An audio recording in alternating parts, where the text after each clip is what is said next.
Happening now, winter weather returns. We're breaking down where the snow is falling and how much we'll get. And the latest on traffic changes that could be coming to a street near you.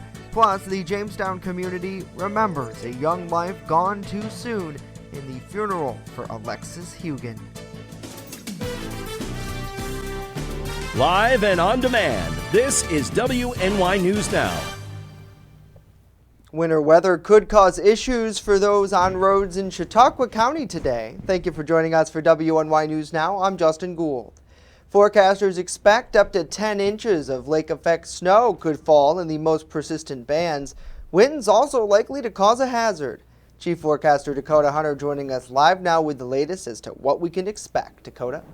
Happy Monday, everybody, and wanted to get you right into First Defense Doppler to show you where those lake effect snow bands are right now. And it's mainly, again, centered across central Chautauqua County. As much as it was last week, we had some of these lake effect snow bands continuing across the region. And as Justin mentioned, we do have this winter weather advisory that is in place for Chautauqua, Cattaraugus, Warren, Erie, Crawford counties, basically all of our coverage area under this winter weather advisory until tomorrow morning at 7 a.m. That ultimately means some lake effect snow is on the way, and there could be some hazardous driving conditions along with some accumulation as well. 37 was the high yesterday, started the day at 14, 57 and 13 below are the record. So today it's going to be a frigid day. Lake effect snow showers with a nasty wind chill, likely sub-zero wind chills throughout the day, 12 to 22. And look at that west wind at 15 to 30 miles an hour. We'll time out the wind chills. Well, we'll talk about the wind chills along with the snow, along with that Ultimate Satellite Solutions 7-day forecast later on in the show. Justin. All right, Dakota, we'll be seeing you back here in about 10 minutes. Thank you, sir.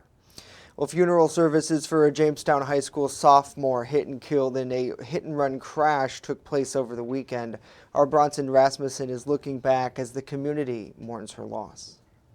The service, which happened at First Covenant Church, reflected on the life of 15-year-old Alexis Hugen. The funeral was led by Pastor Adam Roller, who worked to help the community through emotions of loss and grief. We feel a loss somewhere in ourselves, in our souls, in our gut, where we just don't know how to fill it. But I would suggest to you that while Lexi's body is gone, the kind of person she was, her spirit and her essence, it's not gone. Hugen was crossing West 6th Street near Washington Street around 12:30 p.m. on New Year's Eve when she was hit by an 18-wheel car carrier. Police allege 58-year-old Randall Rolson fled the scene without stopping to check on the girl. He has since been charged with several crimes related to the crash. While what happened to young Hugen was tragic, those who mourn her loss focused on the little blessings like the time they shared with her. I count it as a blessed privilege to be with you in your sorrow and also in your joy. Roller's message to those who mourn Lexi is to keep a smile on their face, like she always did, and to remember her life. I didn't know how her constant smile lit up the room. And I only just learned about this beautiful soul who cared for everyone and everything around her with such passion. After the service, there's a celebration of life at the Spire Theater to remember everything the teen aspired to be. Bronson Rasmussen, WNY News Now. Bronson, thank you. Efforts to continue the young legacy are also underway. A raffle to support a music scholarship created in her honor is happening now. A wanted Jamestown woman is facing charges after allegedly backing into a police vehicle overnight. Jamestown police say that Cynthia Shalino was stopped in a parking lot near the intersection of Harrison and South Main Streets just after midnight Monday for outstanding arrest warrants from neighboring departments. During that stop, officers allege she refused to exit her vehicle. During that time, it's alleged that she intentionally backed into the police car. She was then removed from her car and taken into custody following a brief struggle. And a 44-year-old Buffalo man was arrested after he allegedly was busted with a loaded handgun during a traffic stop here in Jamestown over the weekend. Jamestown police report that officers stopped Al Baker Osman in the area of Allen and Scioto Streets Saturday for an alleged traffic infraction. Following an investigation, officers allegedly found a loaded 9mm pistol. Both Osman and his passenger, identified as 38-year-old Desiree Corrigan, were arrested there. Police said Corrigan was later found to be in possession of fentanyl and wanted on bench warrants. Osman faces several charges, including felony second-degree criminal possession of a weapon. And plans for another one of those traffic controlling roundabouts in our area is in the works. It's expected to be the focus of a meeting in Warren later today. It seems the newly elected mayor in Warren is dead set against the idea, while PennDOT says it's happening. PennDOT has been working on the roundabout planned for the intersection of Market Street and Pennsylvania Avenue for a while now.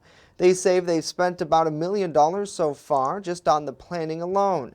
But newly elected Warren Mayor David Wortman asked for the issue to be part of a meeting set for today. He said during the campaign that citizens don't want the roundabout and that it wasn't good for the city. PennDOT is looking to award contracts for this project by April. Well, the Buffalo Bills are AFC champs after clinching the title yesterday with a 27-10 win over the New York Jets. In essentially bookending their season with a 4-game winning streak to match their 4-0 run from 2 weeks through week 5, the Bills are now 11-6 and have entered the playoffs as the conference's 3rd seed and will host division rival New England Patriots in a wild card playoff this Saturday. It will mark their 3rd meeting in 7 weeks, and after the team split the regular season series by each winning on the road, with their opponent not decided until the Las Vegas Raiders defeated the Los Angeles Chargers last night in overtime.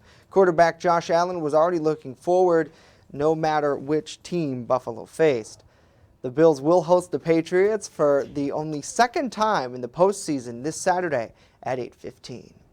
Well, coming up, a lot more to tell you about as WNY News Now continues. The latest in an appointment to the Chautauqua County Public Defender's Office. And later, we tell you what celebrity chef will be coming here to Jamestown in this unique fundraiser we're taking part in. Stay with us as WNY News Now continues.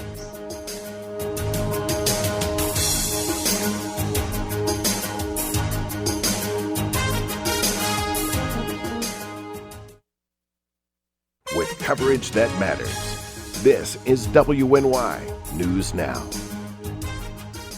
Home fires occur most often in winter. Keep anything that can catch fire at least 3 feet from heating equipment. And never use an oven to heat your home. Stay in the kitchen when frying, grilling, or broiling food. Turn space heaters off when you leave the room or go to bed.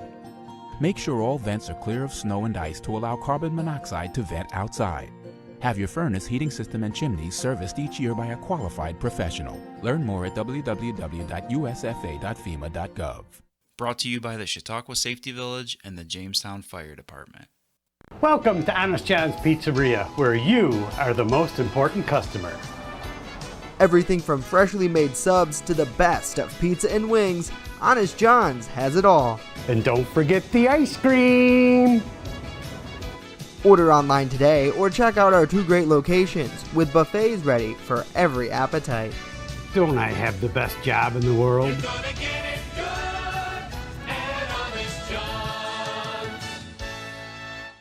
EagleZip.com is your local one-stop shop for all of your home and business computer needs. Located on Fluvan Avenue Extension, just outside of Jamestown, EagleZip.com sells and services all brands of desktops and laptops, as well as servers and network equipment for your business. All new computer sales include transferring your data from your old computer, plus a 2-year warranty. Call EagleZip.com today. Stop by EagleZip.com today and let us make computers easy for you.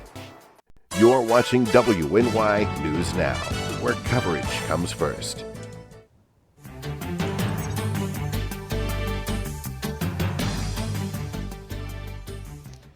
The New York State Department of Health has identified 40 hospitals that have met the state's threshold for high-risk regions or low-capacity facilities. That is according to new figures which were released over the weekend. It's an increase in 19 hospitals since last check on January 4th.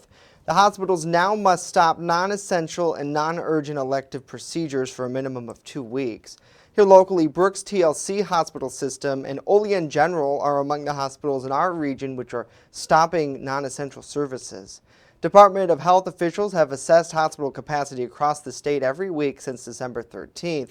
After New York Governor Kathy Hochul signed an executive order in November allowing the Department of Health to order hospitals to stop performing in-hospital elective surgeries.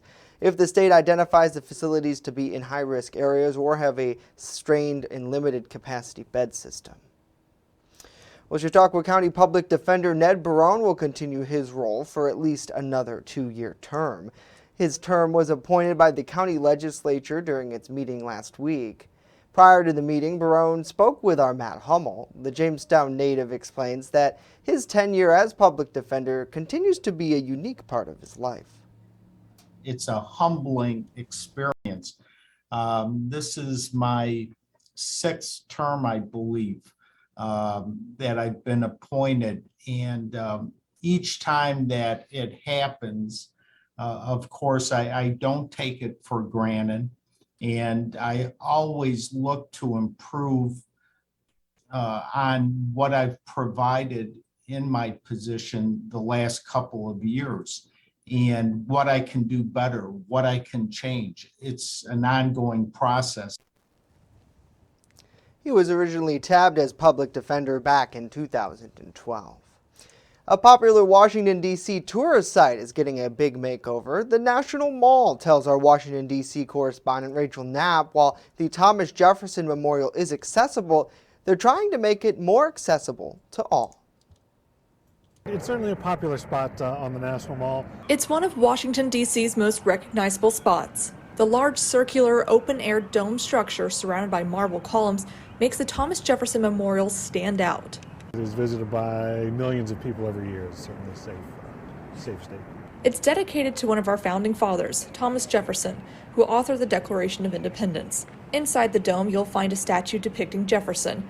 Visitors here typically walk up the grand flight of stairs to reach the statue. But the National Mall is looking to give these stairs a big makeover. If you notice, there are currently no accessible ramps on the front side of the memorial. So if you approach from the front, you have to go all the way to the back, access the ramps, and then come all the way back up to the front. So we're going to put in some ramps on the front side that will dramatically decrease the distance you have to cover if you're in a wheelchair or a scooter. But that's not all. Inside the lower level of the memorial, they're going to redo this space and make it more accessible and interactive, hoping these changes give visitors an easier and educational experience at this site. That goes not only for the physical access, but the stories that we tell in the museum.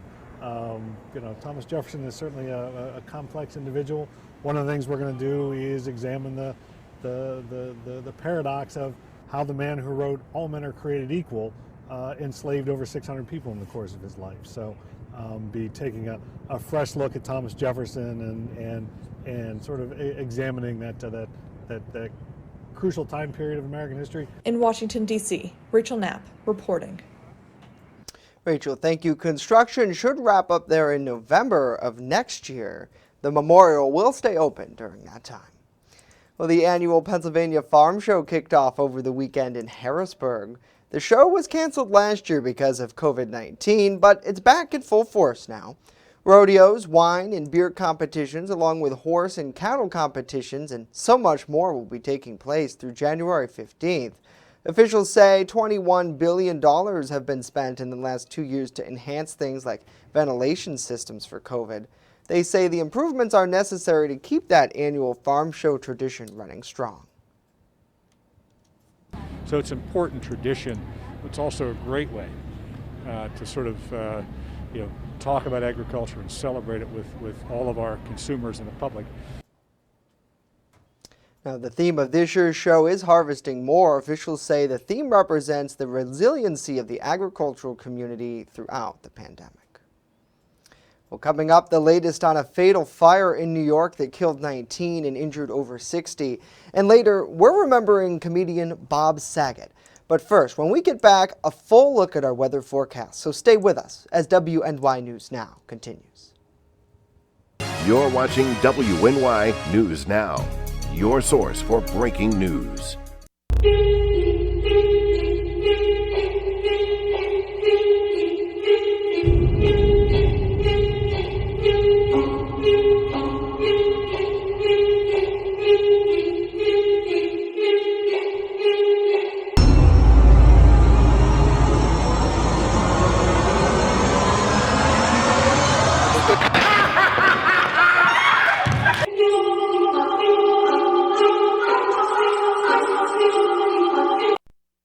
There's an old saying, there's no news in the newsroom.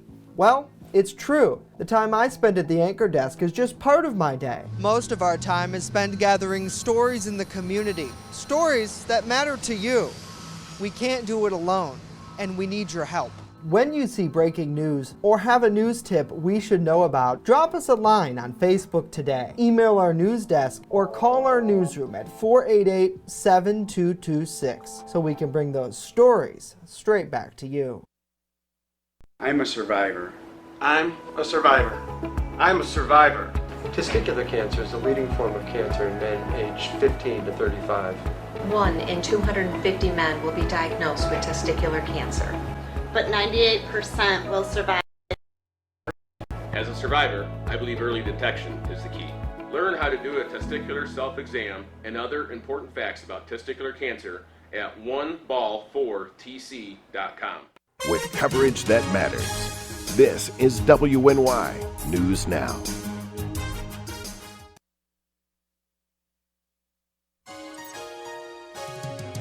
Fast, accurate, and everyday. First Defense weather. Yeah, who doesn't love Bob Saget? I mean, come on. I mean, you know, the guy was a fantastic comedian in Full House. I mean, I grew up on that show. Come on. Let's take a look at the snow data here. We have 1 inch of snow on the ground at the Jamestown airport right now, 5.1 inches of snow for the month already in January. The normal is 9.3, so we're running a bit below average, and the seasonal total still below average, 34 inches for the season. We should be at about 40.6, and we're starting to see the sun peek out from those clouds here in downtown Jamestown from the HD News Now cam. 17 as a noon hour, a healthy west wind of 15. Look at what it does to the wind chill. Ooh! And you get one of those wind gusts of 23. Ooh, it feels even colder than that. So yeah, the wind chill really is going to be a big factor today. Here's some of the forecast wind chills or wind chill indices for you through the afternoon. So again, it's going to be almost sub-zero wind chills across much of the area through today. So you're really going to have to bundle up today because this is the feels like temperature. When you combine the air temperature plus the wind, this is what it's going to be feeling like through the afternoon today. And it's going to remain this way through the night tonight and then through early tomorrow morning. So this is right around 7:30 as you get the kids off to school. Again, below zero across much of the region. So I mean, it's just going to be a nasty several hours here, and but some minor relief is going to be on the way. First Defense Doppler radar showing you those lake effect snow bands. This is the most organized right now. That's coming across central and northern Chautauqua and Cattaraugus counties. Have a few light flakes that are falling across Erie County, Pennsylvania, southern Chautauqua, and Warren counties. These are light potato flakes that are falling right now. Once again, winter weather advisory in place until 7 a.m. tomorrow morning for all of the region, all the counties that you see here shaded in purple. And in terms of the impacts here, basically everything on this impact list is in the moderate category, and we did that mainly because, again, temperature, we're going to stay in the lower upper teens today for much of the region. Snowfall, again, could be a bit of an issue. Wind chill obviously is an issue, and tricky travel could also be a bit of a problem when you get those blowing and drifting snow bands. So let's take you through Future Scan. Notice how the modeling showed you those lake effect snow bands continuing across the region. This is all the way through tonight. So again, the lake effect snow is going to be jogging north and south, but notice what happens tomorrow. Whoop! The lake effect snow kind of cuts out, and then we start to actually go partly to mostly sunny for the afternoon hours on Tuesday, and then by the time we go into Wednesday, we'll ultimately see a few clouds moving on in for Wednesday, but we should stay dry for the day on Wednesday. So this is what we're thinking in terms of snowfall here. Again, once you work up, again, you could see upwards of 7-8 inches. Now again, the same thing we talk about when we talk about snowfall totals, you always focus on this lower number, not the highest number. The highest number is a bust value, and it does look like maybe 7-8 inches could be possible, but again, focus on that 4. I think 4 or 5 inches could be more of an idea here as we go through today and tonight. 2 to 5 once you work out to the east, 3 to 6 down across Warren County, Erie County, 2 to 5 across Warren, 1 to 3 further to the north. And again, you can see where those lake effect bands are really going to stay. It's mainly across central and southern Chautauqua and Cattaraugus counties. Now the next 7 days of your life are right here on the screen, so we stay bitter cold tomorrow. Again, mid-teens will be our high, but at least the wind backs down, so the wind chill won't be too much of a problem. Not as harsh Wednesday, mostly cloudy, 33. Some light snow showers on Thursday, 31. Turns colder again for the end of the week into the weekend, and both weekend days we do have a shot, Justin, of a few light snow showers. So winter has finally arrived across western New York. It's back, and it was kind of yucky yesterday too, a little bit, where we had a little bit of that rain snow mix. I didn't have too many troubles getting around, but I know that definitely something in this morning. Had to shovel off the car, so maybe some scraping too. Yeah, you know. Rinse and repeat for tomorrow, Dakota. Thank you. Well, we're going to check some news from across the region and nation now, and at least 19 people were killed and 63 injured at a 5-alarm fire at an apartment building in Bronx, New York City. Yam Pernez has the latest from officials on the ground there in NYC. Members found victims on every floor in stairwells, and we're taking them out in cardiac and respiratory arrest. More than a dozen people were killed and dozens more injured after an apartment fire spread in the Bronx on Sunday. About half of the victims were children. This is truly a tragedy, not only for the Bronx, our city. This is going to be one of the worst fires in our history. Fire Commissioner Daniel Nigro says a malfunctioned space heater ignited the blaze in the bedroom of one apartment.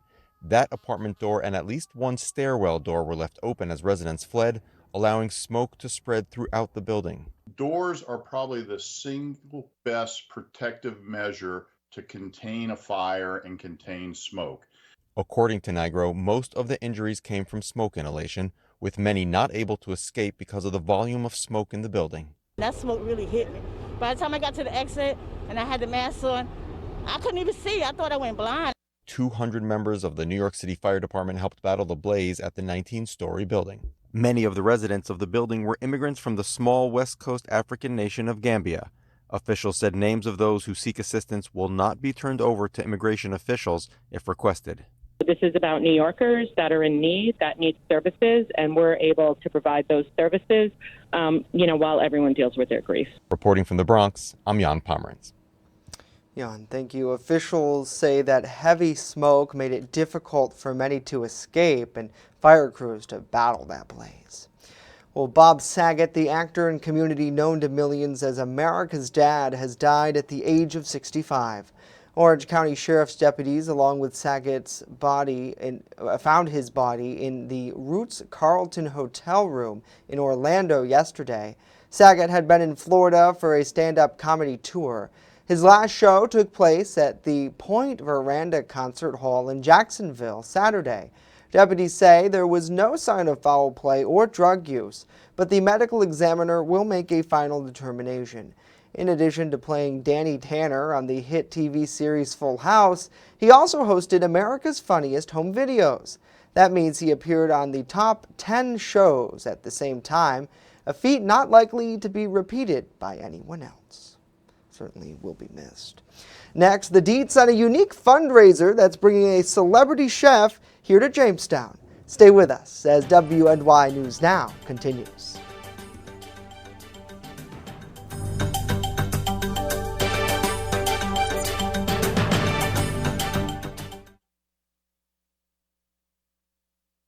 With coverage that matters, this is WNY News Now.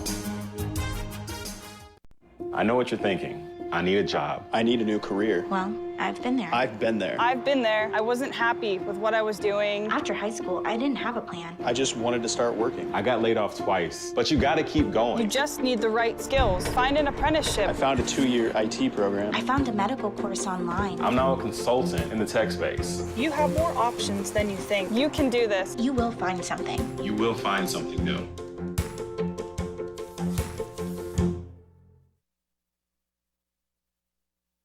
I don't think that many kids in my son's school even do it. He makes fun of his friend who vapes. He would never try it.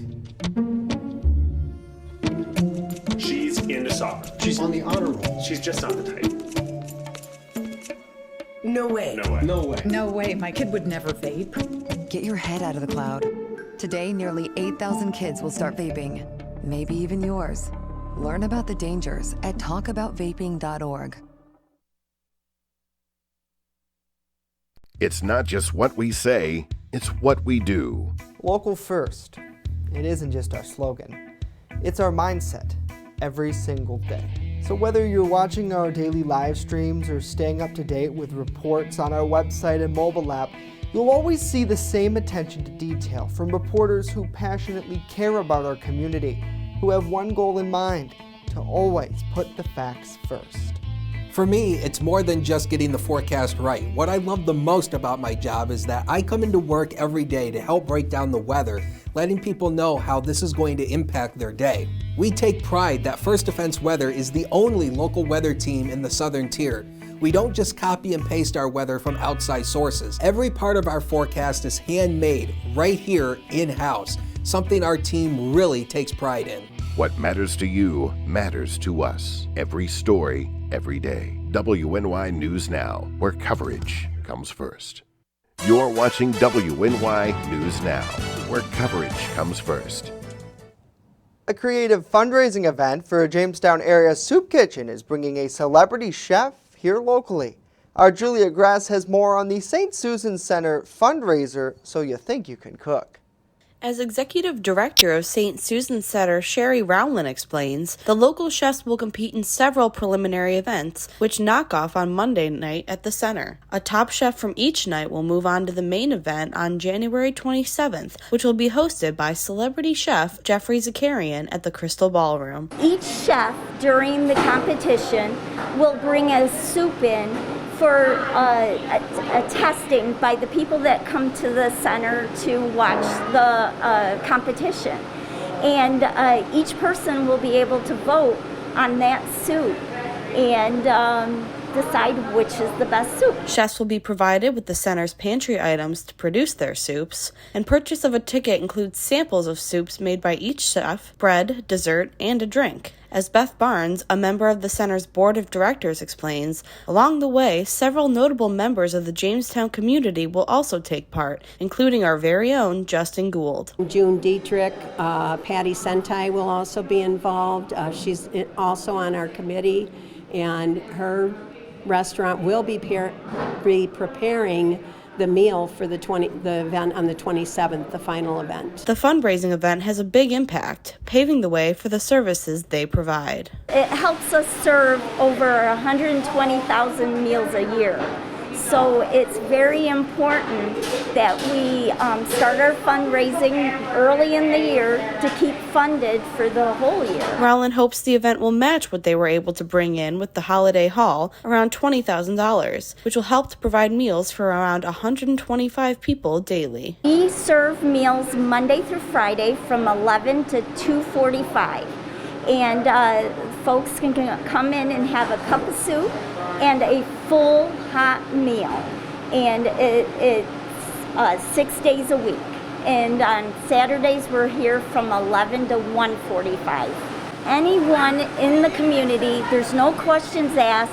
We only ask that you put a chip in for your age. We won't even look to see what chip you put in. Rowland explains that the goal of St. Susan Center is to provide a hot meal as well as community as you eat. Sometimes having that relationship with somebody else is just as important as having that hot meal. Doors open at 5 p.m. and competition starts at 5:30 p.m. Due to COVID restrictions, only 50 tickets will be sold each night for preliminary events. Proof of vaccination and masks will be required to enter all events on January 10th, January 11th, and January 17th. Julia Gress, WNY News Now. Thank you, Julia. Certainly excited for it. The event is possible with funding provided by the City of Jamestown's Fund for Downtown Programming through the New York State Downtown Revitalization Initiative. Let us know what you think about these stories and more in the comment section down below. Of course, follow us at WNY News Now for the latest on all social media outlets and WNYNewsNow.com. And Dakota, I'm really looking forward to participating to, get a shot at tasting some of these chefs. They're going to be coming from Buffalo and beyond in our region to participate in such a creative fundraiser that's bringing a big name if you're a big foodie on the Food Network. So it's It's definitely exciting. Jeffrey Zakarian also was one of the Iron Chefs on Iron Chef America. So if you're like me and you religiously watch that show, you know Jeffrey Zakarian. And I mean, you know, he won a lot of times, and you know, I would love to meet him, but hey, well, maybe we'll get you a ticket, Dakota. You can go down and check it out. I'm ready to go. Let's go. That's it for us. News 24/7 at WNY News Now. Have a great day.